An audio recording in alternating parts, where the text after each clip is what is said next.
हाँ जी, अब देखो आज का जो अपना नेक्स्ट टॉपिक है वो है Fermi electron gas. First of all we need to know कि ये फर्मी इलेक्ट्रॉन गैस है क्या, what is the meaning of electron gas, ठीक है। And that also same meaning that is free electron gas. First of all what is electron gas, ठीक है।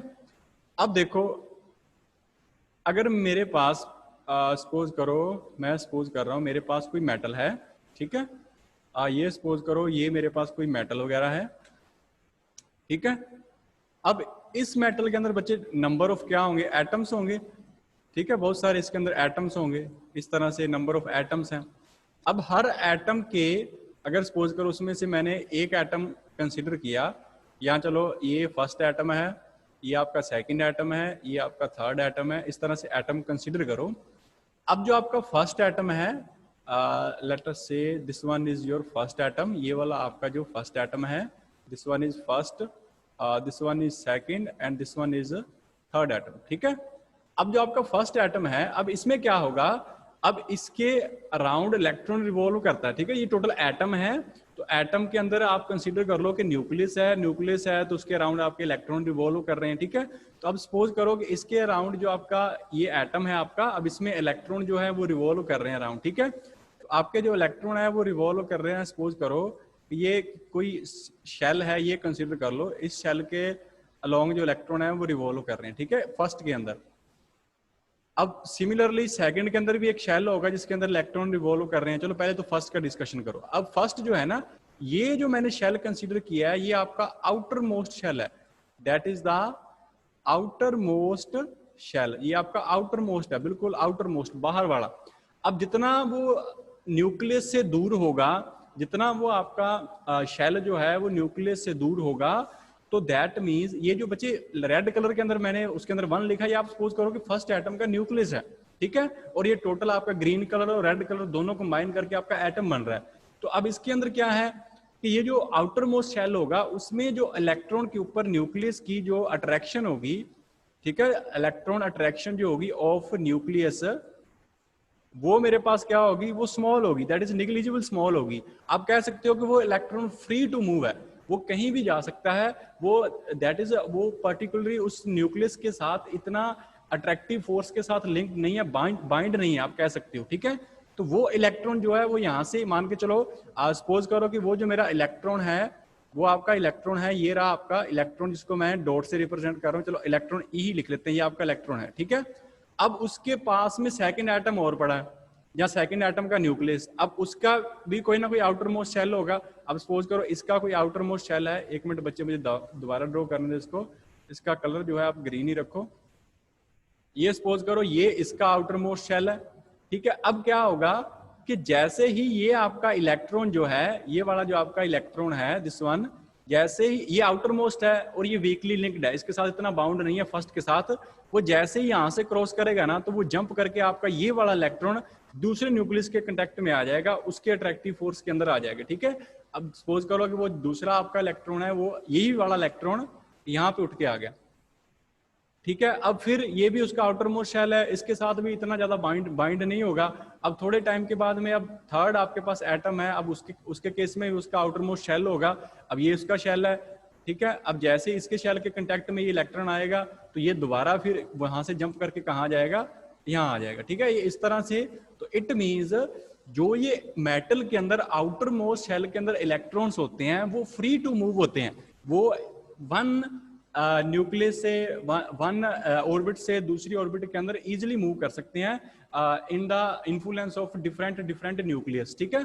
तो freely move कर रहे हैं, तो इसको हम बोलेंगे ये आपका क्या हो गया, फ्री इलेक्ट्रॉन हो गया, that is your free electron. अब बची बात गैस की। अब देखो जैसे किसी कंटेनर के अंदर हमने स्टार्टिंग के अंदर ये कंसीडर किया कि ये कंटेनर है, इसके अंदर ये गैस पार्टिकल्स हैं, अब ये गैस पार्टिकल्स रैंडम मोशन करते हैं, फ्री टू मूव होते हैं, इसके ऊपर कोई रिस्ट्रिक्शन नहीं होती, किसी भी डायरेक्शन के अंदर मूव कर सकते हैं। अब सिमिलरली यहाँ पर बिहेवियर किसका है, इलेक्ट्रॉन का भी यही बिहेवियर है ना, वो भी फ्री इलेक्ट्रॉन है, वो कहीं किसी भी साइड मूव कर सकता है, वो फ्री टू मूव है। तो इसको इसीलिए हम क्या बोल देते हैं, फ्री इलेक्ट्रॉन गैस, ठीक है ना। यहाँ इसको फर्मी इलेक्ट्रॉन गैस भी बोल देते हैं, फ्री इलेक्ट्रॉन गैस या फर्मी इलेक्ट्रॉन गैस। फर्मी क्यों बोल देते हैं? बिकॉज इलेक्ट्रॉन के ऊपर कौन सी आप स्टैटिस्टिक्स अप्लाई करते हो? फर्मी ड्राक अप्लाई करते हो, दैट इज इसको फर्मी इलेक्ट्रॉन गैस भी बोल देते हैं। तो बच्चे किसी को कंफ्यूजन कोई कि ये फ्री इलेक्ट्रॉन गैस क्या है? ठीक है, क्लियर है बच्चे? हो जाएगा। अच्छा, अब देखो, अब हमने इसके लिए एक्सप्रेशन फाइंड करना, और ये इंपॉर्टेंट है, एग्जाम में आता है ये वाला फर्मी इलेक्ट्रॉन डिस्ट्रीब्यूशन एनर्जी के लिए और नंबर ऑफ पार्टिकल्स वगैरह के लिए। ठीक है, क्लियर है बच्चे इतना? अच्छा, अब देखो यहाँ पे मेरे पास नेक्स्ट क्या है, इसके लिए हमने डिस्ट्रीब्यूशन फर्मी जो डिराक लॉ है वो एनर्जी के लिए फाइंड करना है, पर किसके लिए? फ्री इलेक्ट्रॉन्स के लिए मेटल के अंदर। तो अब ये फ्री इलेक्ट्रॉन मेटल के अंदर एक्ट कर रहे हैं as a free electron gas. तो अब इसके ऊपर जो बिहेवियर होगा वो देखो, इसका बिहेवियर किस टाइप का होगा। अब देखो, हमने बच्चे कल वाले लेक्चर के अंदर किया था कि अगर मेरे पास कोई एनर्जी की रेंज U से लेकर U प्लस DU है, और इस रेंज के अंदर अगर मैंने Fermi Dirac distribution law apply करके नंबर ऑफ पार्टिकल्स फाइंड करने कितने होंगे, तो वो कल क्या आया था? NU DU is equal to क्या आया था मेरे पास? That is GU DU, that is GU DU, और डिवाइड बाय मेरे पास क्या आया था? डिवाइड बाय था E raise to alpha into E raise to power U divide by KT, और प्लस में क्या था? 1 था। यहाँ पे U कंफ्यूजन होना, U आपकी क्या है बच्चे? एनर्जी है। U is your energy of that particular, जो आपने पार्टिकल वगैरह कंसीडर कर रखा है, लेवल वगैरह कंसीडर कर रखा है, सेल वगैरह, उसकी ये क्या है? एनर्जी है। ठीक है बच्चे, ये कंसीडर किया था। तो आज भी हमने सेम ही प्रोसीजर करना है। आपने इलेक्ट्रॉन गैस कंसीडर कर ली, तो इलेक्ट्रॉन क्या है? इलेक्ट्रॉन जो आपका है वो आपका फर्मी पार्टिकल है। तो अगर वो फर्मी पार्टिकल है तो उसके ऊपर कौन सी थ्योरी अप्लाई करोगे?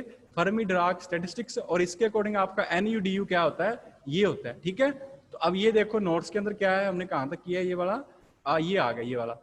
तो ये फर्मी डिराक डिस्ट्रीब्यूशन इलेक्ट्रॉन के ऊपर अप्लाई करोगे, चाहे एक इलेक्ट्रॉन हो और चाहे वो इलेक्ट्रॉन गैस हो, उसके ऊपर भी आपकी थ्योरी जो है यही एप्लीकेबल होती है। ठीक है बच्चे, अब देखो यहाँ पे जो आपको अच्छे ढंग से ये चीज समझने वाली है वो है कि जब आपके पास टेम्परेचर मान के चलो 0 केल्विन है, या आप सिंपल बोलो कि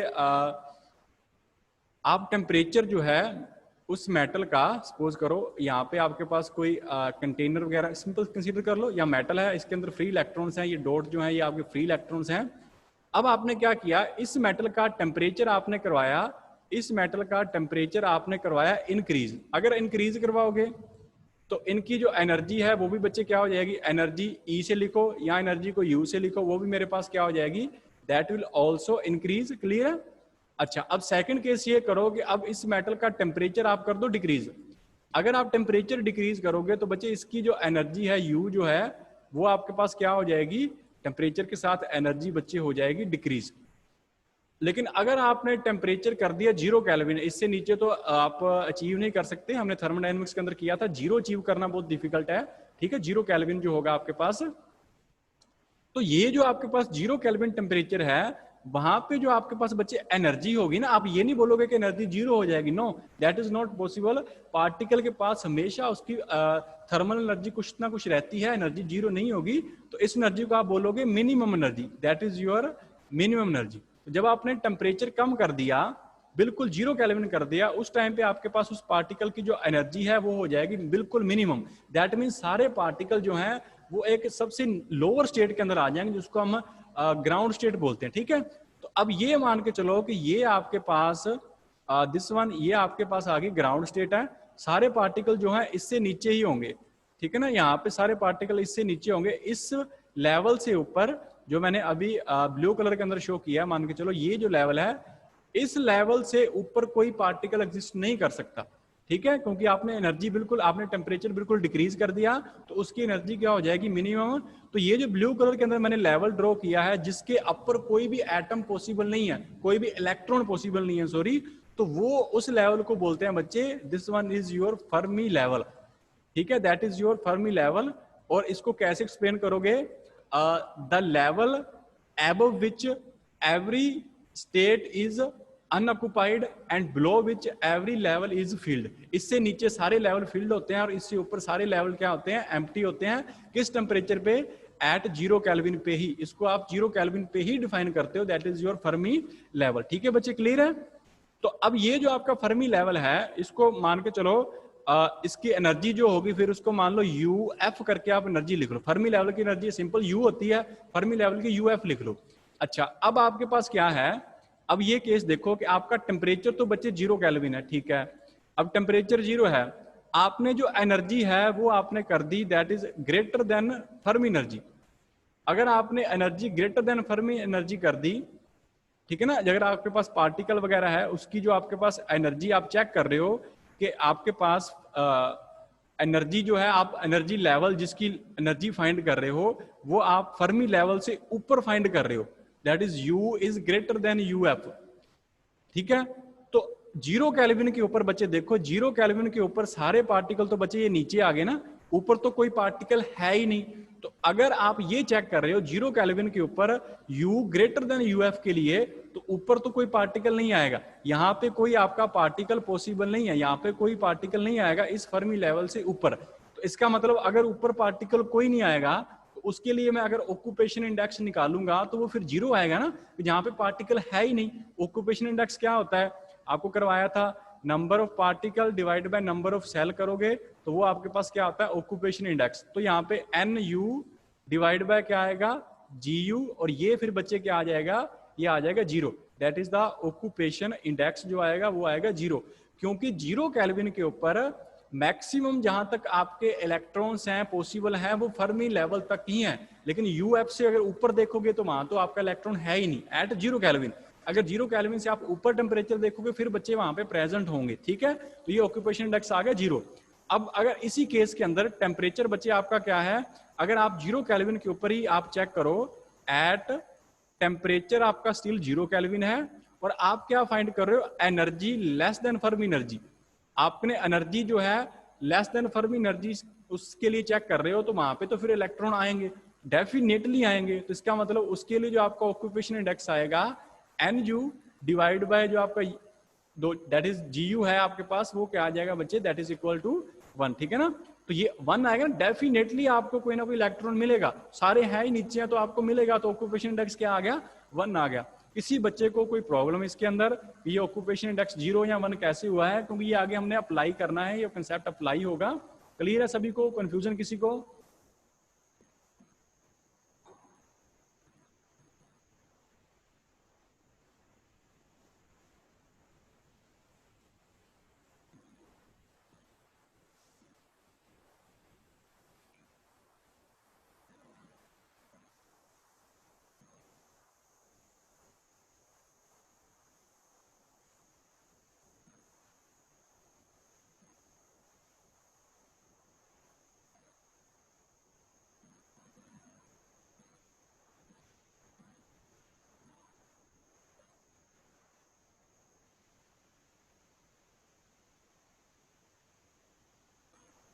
हाँ जी बच्चे, क्लियर है ना सभी को?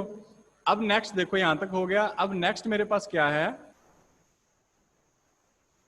यहां तक कर लिया। अब ये देखो यहाँ पे, यहां तक हमने कर लिया। ऑक्यूपेशन इंडेक्स क्या आएगा, NU by GU is equal to 1 आ जाएगा। किस केस के लिए हो जाएगा, अगर ये U ग्रेटर देन UF है तब तो ऑक्यूपेशन इंडेक्स 0 है, अगर उससे लेस देन है तब आपके पास ऑक्यूपेशन इंडेक्स क्या आ जाएगा, 1 आ जाएगा, ठीक है बच्चे। अच्छा, अब नेक्स्ट देखो, नेक्स्ट मेरे पास क्या है, अब हमने ऑक्यूपेशन इंडेक्स के अंदर जो आपके पास एनर्जी है और ऑक्यूपेशन इंडेक्स है उसके अंदर यहाँ पे एक ग्राफ दे रखा है। अब ये थोड़ा सा ब्लर आ गया, आई थिंक ब्लर है थोड़ा सा, चलो कोई नहीं, देख लो इसको। अब इसके अंदर क्या है, ये एक साइड मैंने ऑक्यूपेशन इंडेक्स ले रखा है, इस साइड ये वाली जो एक्सिस है वाई वाली, और इस साइड मैंने ले रखी है एनर्जी। अब इस ग्राफ को पहले तो अंडरस्टैंड करो, ये ग्राफ क्या कह रहा है, what is the meaning of this graph. इसका मतलब है अगर बच्चे ये टेम्परेचर आपका 0 केल्विन है तब तो आपके पास ऑक्यूपेशन इंडेक्स आपके पास क्या था, दैट इज योर 1 था ना ऑक्यूपेशन इंडेक्स। अगर एनर्जी कहाँ पे है, एनर्जी ये U है, U is less than UF है। अगर U आपके पास लेस देन UF है तब आपके पास ऑक्यूपेशन इंडेक्स देखो क्या है, यहाँ पे क्या आ गया, 1 आ गया ना।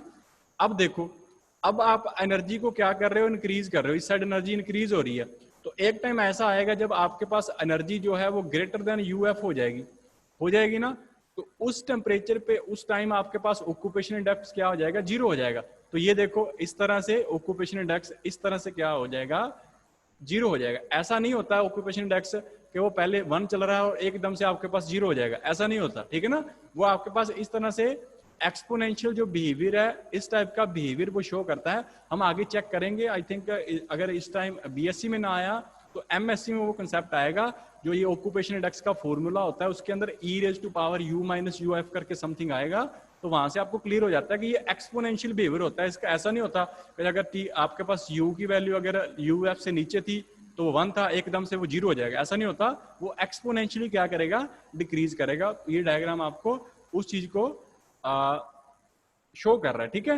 अच्छा, अब देखो, अब हमने ये देख लिया कि ये आपके पास 0 केल्विन के ऊपर NU डिवाइड बाय GU है, इसकी वैल्यू बच्चे क्या आएगी, 1 आएगी ना। तो अब देखो इससे आपने इक्वेशन जो है वो कैसे सोल्व करनी है, जो ये आपके पास आएगा। अब देखो, अब हमारे पास जो स्टार्टिंग में बच्चे इक्वेशन थी वो क्या थी, दैट इज NU DU जो आपके पास था वो क्या था, वो था आपके पास बच्चे दैट इज GU DU और डिवाइड बाय क्या था आपके पास, that is e raise to power alpha into e raise to power U divide by KT और प्लस में बच्चे क्या है, दैट इज 1 है, ये था। अच्छा, अब हमें पता लग गया कि at T is equal to 0 kelvin के ऊपर आपके पास जो NU डिवाइड बाय GU है, इसकी वैल्यू क्या होती है, 1 होती है। तो इसको 1 पुट करोगे, ये DU तो छोड़ दो एक बार, NU डिवाइड बाय GU करोगे इस इक्वेशन से, तो क्या आएगा, that is equal to 1 by e raise to alpha into e raise to u divide by KT और प्लस में क्या आ गया बच्चे, प्लस में मेरे पास आ गया 1 आ गया, क्लियर है। अच्छा, अब ये जो U है ये अब U नहीं रहेगा ना, आप किस पे चेक कर रहे हो, एट मान के चलो आप चेक कर रहे हो U is equal to UF। जब आपके पास एनर्जी फर्मी एनर्जी के इक्वल होगी उस टाइम पे भी आपका ऑक्यूपेशन इंडेक्स क्या होगा, 1 होगा। लेकिन जैसे ही energy greater than Fermi energy हो जाएगी तब आपके पास ये जो N डिवाइड बाय G है, NU डिवाइड बाय GU है ना बच्चे, इसकी वैल्यू हो जाएगी 0। तो अगर इस इक्वेशन से NU डिवाइड बाय GU की वैल्यू 1 पुट करोगे तो ये आपके पास U की जगह क्या आएगा, ये आपका UF आएगा यहाँ पे, ये आपका UF होगा, ठीक है बच्चे। अब इसको 1 के इक्वल रखा है, तो अब देखो इसको कैसे सोल्व करोगे। अब इसको सोल्व करने के लिए आपको क्या करना है, ये दोनों 1 के इक्वल हैं तो ये 1 बाय 1 है, तो इसका मतलब अगर कंपैरिजन करोगे तो आप ये लिख सकते हो e raise to alpha into e raise to UF divide by KT plus में 1 इक्वल टू क्या आ गया, दैट इज इक्वल टू 1 आ गया ना बच्चे यहाँ से। तो ये 1 इस साइड जाएगा तो आपके पास आंसर क्या आ गया, e raise to power alpha into e raise to power UF divide by KT is equal to आपके पास क्या आ गया, 1 माइनस 1 हो जाएगा, तो ये आ जाएगा 0, ठीक है बच्चे। अच्छा, अब यहाँ पे मेरे पास क्या है, अच्छा इसको आप ऐसे लिख सकते हो e raise to power alpha plus में UF divide by KT is equal to 0। अब ई रेज 0 को आप ऐसे लिख सकते हो, ई रेज टू 1 जो होगा आपके पास वो बच्चे आपके पास दैट इज इक्वल टू ये, अच्छा ये आपको 0 लिखवाया, एक मिनट इसको इरेज करो, ये आपके पास इक्वल टू क्या है, 0 है, ठीक है। अब आपने ई को अगर रिमूव करना है तो आप दोनों साइड लॉग ले सकते हो, ठीक है। अगर दोनों साइड लॉग लोगे, इस साइड भी लॉग कंसीडर करना है, इस साइड भी लॉग, तो इस साइड तो फर्स्ट साइड लेफ्ट साइड तो लॉग से ई कट जाएगा, तो आपके पास बचेगा alpha plus UF divide by KT और दूसरी साइड log 0 हो जाएगा, और log 0 की वैल्यू होती है बच्चे 1, ठीक है ना। जो आपके पास ये टोटल वैल्यू है उससे आप ये वैल्यू वगैरह फाइंड कर सकते हो। अच्छा नहीं, इसको आप ऐसे ना करो, इससे ये अलग वे से हो जाएगा। अच्छा ये इतना क्लियर है, अच्छा इसको छोड़ दो एक बार, ये देखो यहाँ तक ये वैल्यू मेरे पास ई रेज टू पावर जो वैल्यू है यहाँ तक, दोबारा देखो इसको, ये वाली जो वैल्यू है मेरे पास e raise to power alpha plus UF divide by KT is equal to आपके पास क्या है, 0 है, ठीक है।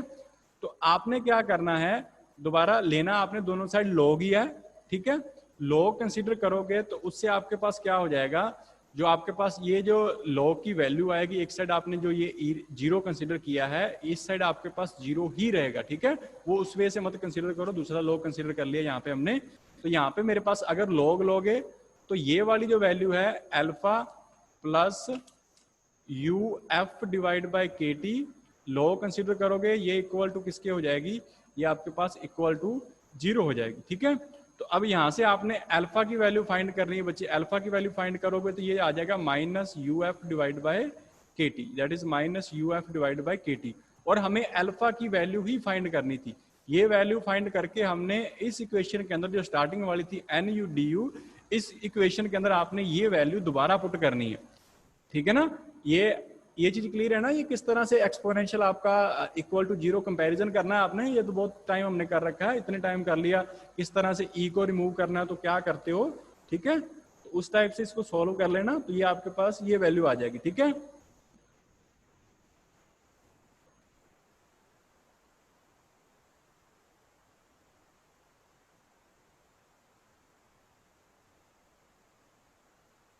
क्लियर है इतना। अब देखो जो हमारे नोट्स के अंदर है, हमने कहां तक कर लिया, यहां तक हमने सॉल्व कर लिया। ये वैल्यू आपके पास, ये देखो अल्फा की वैल्यू फाइंड करके, अल्फा की वैल्यू फाइंड करके उस दोबारा इक्वेशन के अंदर पुट कर देना, तो ये आपके पास वैल्यू आ जाएगी ये वाली, ठीक है। अब ये आपका इंपॉर्टेंट फॉर्मूला है फर्मी गैस के अंदर, ये आपको याद रखना है, NU/DU is equal to GU/DU divide by E⁻⁴ divide by UF divide by KT plus में 1। अब देखो बच्चे, अब हमने GU/DU की वैल्यू पुट करनी है, और ये मैं दोबारा नहीं करवा रहा, इसको तो हमने 2-3 बार कर लिया ये वाली चीज। GP/DP की वैल्यू क्या होती है, दैट इज GP/DP जो नंबर ऑफ सेल्स होते हैं वो आपके पास क्या होते हैं, 4πV² डिवाइड बाय H³ और साथ में क्या होता है, DP होता है। तो अब आपने इसको GU/DU में कन्वर्ट करना है, तो GU/DU में कन्वर्ट करना है तो आपको U और P के अंदर रिलेशन पता हो, U is equal to P² divide by 2m है। यहाँ से P² की वैल्यू क्या आ जाएगी, दैट इज 2mu, और यहाँ से आपने DP भी फाइंड करना है, और ये मैंने पहले करवाया हुआ है जब हमने एनर्जी सॉरी स्पीड और वेलोसिटी डिस्ट्रीब्यूशन लॉ किए थे, वहां पे ये चीज करवाई हुई है किस तरह से आपने इसको कन्वर्ट करना है, ठीक है। इसको कन्वर्ट कर लेना, कन्वर्ट करने के बाद में जो आपके पास वैल्यू आएगी मैं वो शो कर रहा हूँ यहाँ पे नोट्स के अंदर। कन्वर्ट करने के बाद में ये देखो ये आपके पास एक वैल्यू, यहाँ पे एक चीज रहेगी, यहाँ पे इस चीज को देखो, जो मैंने GP/DP की वैल्यू लिखवाई थी बच्चे, जो हमने पहले फाइंड की थी वो हमने ये फाइंड की थी, है ना, लेकिन उसके अंदर GS नहीं था, वहां पे ये GS की वैल्यू हमने कंसीडर नहीं की थी। अब ये GS है क्या, ये देखो यहाँ पे हमें कंसीडर करना होगा। अब ये देखो ये GS है क्या बच्चे, ये GS जो होती है ना, ये स्पिन की डीजेनरेसी होती है। GS जो होती है ये आपके पास स्पिन की डीजेनरेसी होती है। थर्ड सेम में आपको अच्छे ढंग से ये क्लियर हो जाएगा ये डीजेनरेसी वगैरह क्या चीज है। अब इसमें क्या है बच्चे, ये आपके पास GS की वैल्यू है 2s+1, ठीक है। अब ये डीजेनरेसी क्यों है, क्योंकि अगर आपके पास इलेक्ट्रॉन है ना बच्चे, तो उसकी दो स्पिन हो सकती है, एक हाफ भी हो सकती है और एक आपके पास -½ भी हो सकती है। तो दो स्पिन है, तो देखो यहाँ पे s की जगह हाफ वैल्यू पुट करो, हाफ पुट करोगे और प्लस में ये 1 आ गया, तो इसकी कटिंग वगैरह करके आंसर आपके पास आएगा 2। तो इट मीन्स आपका जो आपने पार्टिकल लिया है उसकी कितनी स्पिन हो सकती है, 2, हाफ और -½ तो इसीलिए आपको क्या करना होगा, आपको इस इक्वेशन को जो हमने GP/DP पहले फाइंड की थी उसको आपको सिंपली 2 से मल्टीप्लाई करनी है। ये देखो G की वैल्यू कितनी आएगी, 2 आएगी, तो 2 से इसे मल्टीप्लाई करोगे तो ये क्या आ जाएगा, 4π की जगह हो जाएगा 8π। क्लियर है, 4π की जगह क्या हो जाएगा 8π। तो ये देखो मेरे पास क्या आ गई, ये इक्वेशन आ गई आपके पास, GP/DP की वैल्यू आ गई 8π हो जाएगी इस केस के अंदर। अभी मैंने करवाया है कि एनर्जी और मोमेंटम में रिलेशन क्या होता है, that is U is equal to P² divide by 2m। तो यहाँ से आपने DU की वैल्यू फाइंड करनी है, वो वैल्यू फाइंड करके आपने यहाँ पे पुट करनी है, DP की वैल्यू सॉरी फाइंड करनी है, वो वैल्यू यहाँ पे पुट करोगे। और ये चीज मैंने पहले करवाई हुई है, किस तरह से पुटिंग वगैरह करोगे, वैल्यू कैसे पुट होगी यहाँ पे, एक बार यहाँ पे जो है वैल्यू देख लो। ये P² की वैल्यू मेरे पास आ गई 2mu, यहाँ से 2p/dp की वैल्यू क्या आ जाएगी 2m/du। तो यहाँ से dp निकालोगे तो ये 2 से 2 कट जाएगा, ये मेरे पास आ गया m divide by p into du। तो p की वैल्यू इस इक्वेशन से फाइंड करो, p क्या होता है, that is square root of 2mu। तो अब ये आपने यहाँ पुट कर देना, तो ये आपके पास dp की वैल्यू आ गई।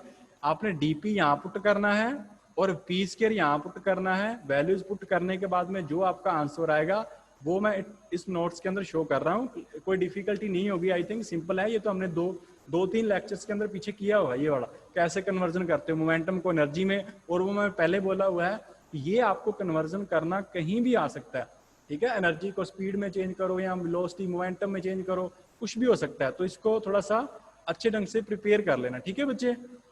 अच्छा अब देखो यहाँ पे ये मेरे पास क्या है, नेक्स्ट है, अब हमारे पास उस इक्वेशन के अंदर वैल्यू पुट करके GU/DU की वैल्यू देखो ये सारी एनर्जी के अंदर कन्वर्ट हो गई, ठीक है। अब इसमें देखो इसी इक्वेशन के अंदर यहाँ पे m की पावर क्या है, यहाँ पे m की पावर है 1 और इस साइड m की पावर क्या है 1/2, तो ओवरऑल पावर क्या हो जाएगी m⁻³ हो जाएगी। अच्छा ये ठीक है। अब यहाँ पे अपर u की वैल्यू क्या है 1 है और नीचे u की वैल्यू क्या है 1/2 है इसी क्वेश्चन के अंदर। तो अगर ये आपके पास 1 वाली वैल्यू जो है ये हाफ वाली वैल्यू ऊपर आएगी तो एनर्जी क्या बचेगी फिर u⁻1 माइनस हाफ करोगे तो 1/2 बचेगी। तो ये देखो एनर्जी की वैल्यू क्या आ गई 1/2 और m की पावर क्या आ गई आपके पास 3/2।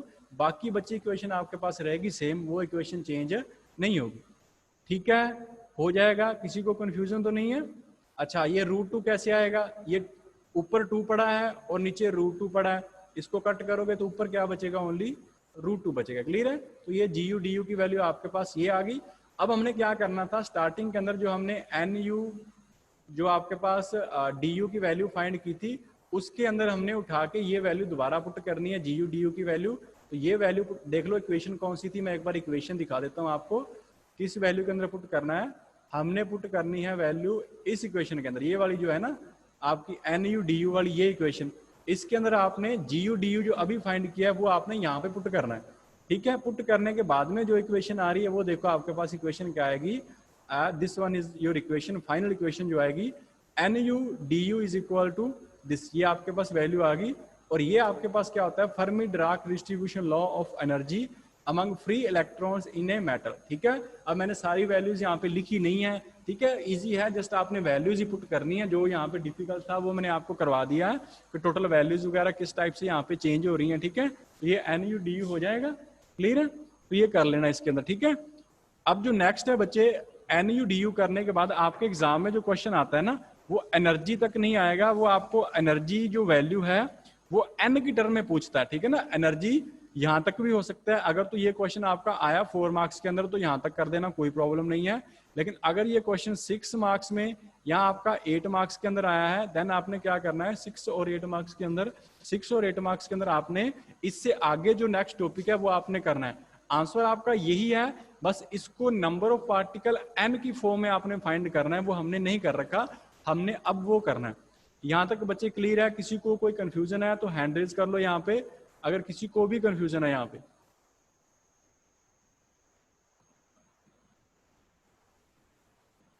चलो ठीक है। अभी अब नेक्स्ट देखो, अब नेक्स्ट बच्चे क्या है फर्मी एनर्जी के बारे में डिस्कशन करना है। और ये मैंने डिस्कशन आपको पहले करवा दिया कि फर्मी एनर्जी क्या होती है, फर्मी लेवल कौन सा होता है, जिस लेवल से नीचे सारे फील्ड होते हैं और ऊपर सारे एम्प्टी होते हैं वो फर्मी लेवल होता है। उसकी एनर्जी को क्या बोलते हैं, फर्मी एनर्जी बोलते हैं। तो अगर फर्मी एनर्जी फाइंड करनी है तो डिस्ट्रीब्यूशन लॉ कौन सा अप्लाई करना होगा, फर्मी वाले अप्लाई करोगे ना, क्योंकि इलेक्ट्रॉन गैस है तो इलेक्ट्रॉन कौन सा पार्टिकल है, फर्मी पार्टिकल है। तो कौन सी थ्योरी अप्लाई करोगे, कौन सी स्टैटिस्टिक्स अप्लाई करोगे, that is your Fermi Dirac statistics. Clear है बच्चे?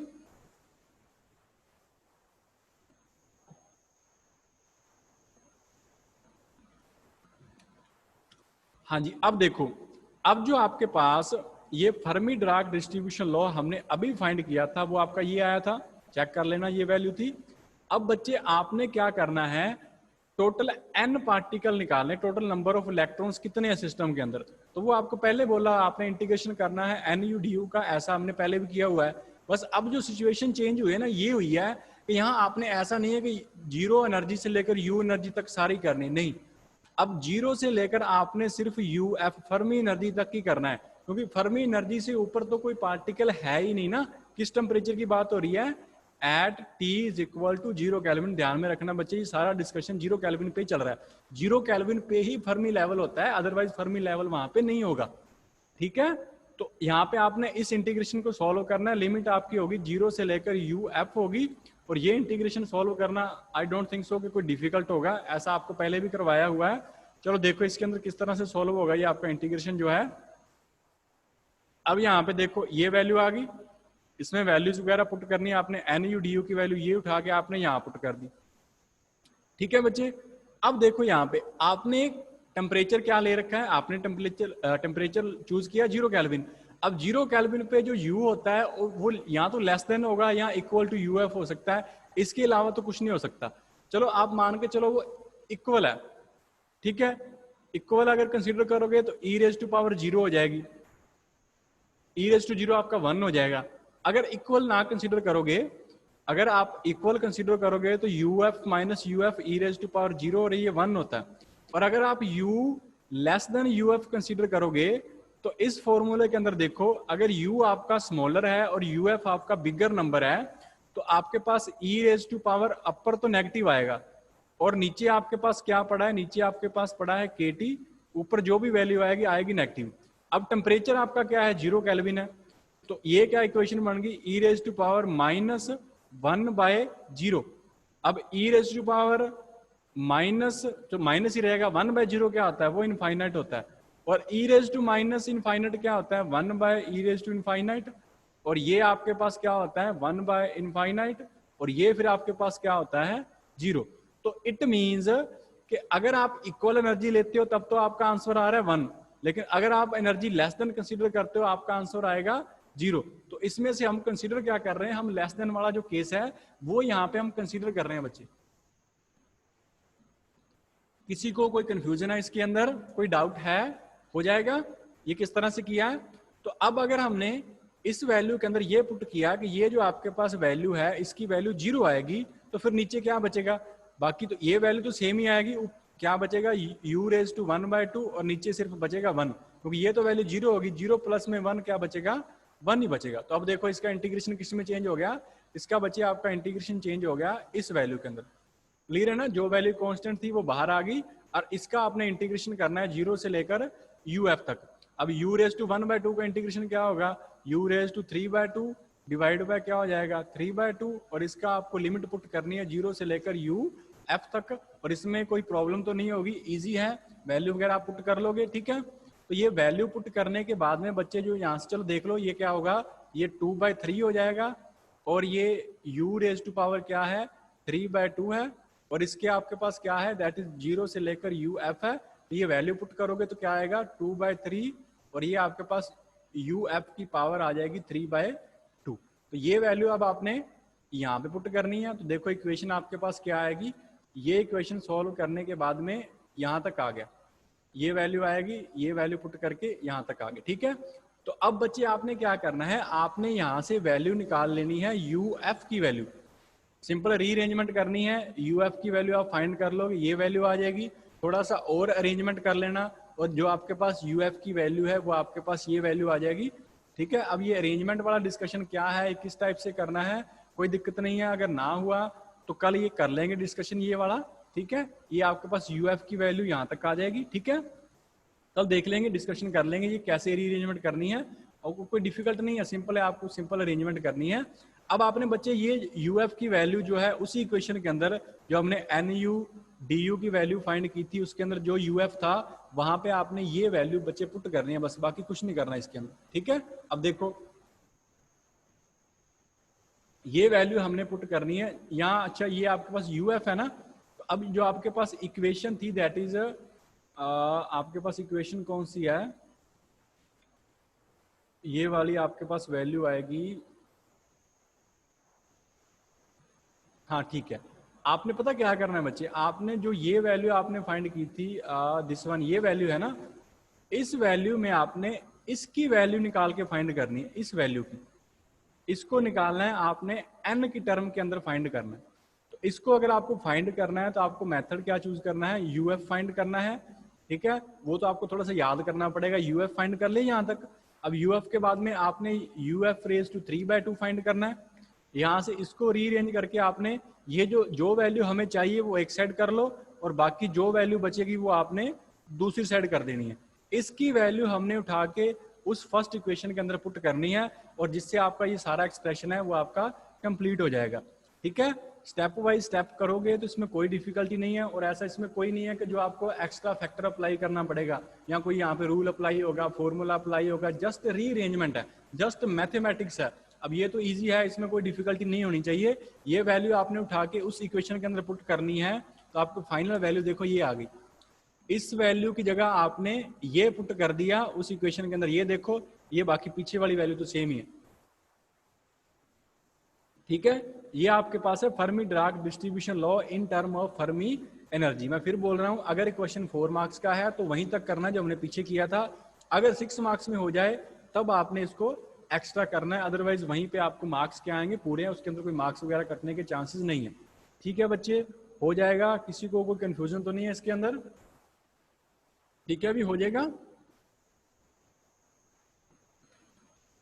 ठीक है भाई, इसको कर लेना, ठीक है। और बाकी कल last lecture he I think, तो उसमें आपका जो एक आधा टॉपिक और पेंडिंग है, मेन इंपॉर्टेंट टॉपिक है, वो हो जाएगा और लगभग आपका सिलेबस कंप्लीट है। ठीक है, इसमें कोई प्रॉब्लम नहीं होगी, आपके 5 क्वेश्चन जो हैं इजीली आपके अटेम्प्ट हो जाएंगे। ठीक है, बाकी जो बचेगा वो फिर बाद में क्लासेस लगेंगी तो वहाँ पे कर लेंगे, कोई दिक्कत नहीं। ठीक है बच्चे, थैंक यू।